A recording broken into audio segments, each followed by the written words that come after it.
హలీం తినద్దు అని చెప్తున్నారు కొంతమంది హిందూ సంఘాల వాళ్ళు. ఓపెన్గా మాట్లాడి దీంట్లో దాచిపెట్టేది ఏం లేదు. అయినా కూడా హిందూ సోదరులు తింటున్నారు, హలీం తింటున్నారు. ఒకటి చెప్తే మాకేంటి, మా ఇష్టం మేము తింటాం, రుచికరంగా ఉందని తింటున్నారు. వాళ్ళకి మీరు ఏం చెప్పాలనుకుంటున్నారు? ఆహార విషయం లోపల ఎవరి ఇష్టాలు వాళ్ళకు ఉంటాయి.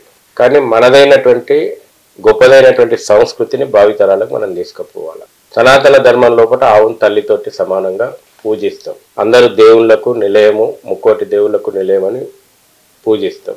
ఆవు మాంసం కలిపింది నేను తింటా అంటే వాడు హిందువే కాదు. అంటే హలీంలో ఆవు మాంసం కలుస్తుందని మీరు అనుకుంటున్నారా? చాలా చోట్ల. మీ దృష్టికి వచ్చిందా?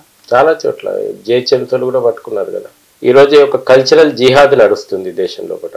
అందులో ఫుడ్ హ్యాబిట్స్ పేరు మీద కూడా జిహాద్ నడుస్తుంది. తర్వాత మనదైనటువంటి మన యువత ఈ విషయాలు గమనించాలా.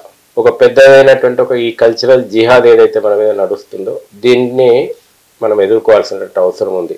సెక్యులర్ హిందువులు అసలు హిందువులే కాదంటే నేను హిందువులని గర్వించి హిందువుగా జీవించు. నేను సెక్యులరిజం అని చెప్పుకుంటూ ఉన్నాడు, హిందువు ఎట్లయితాడు?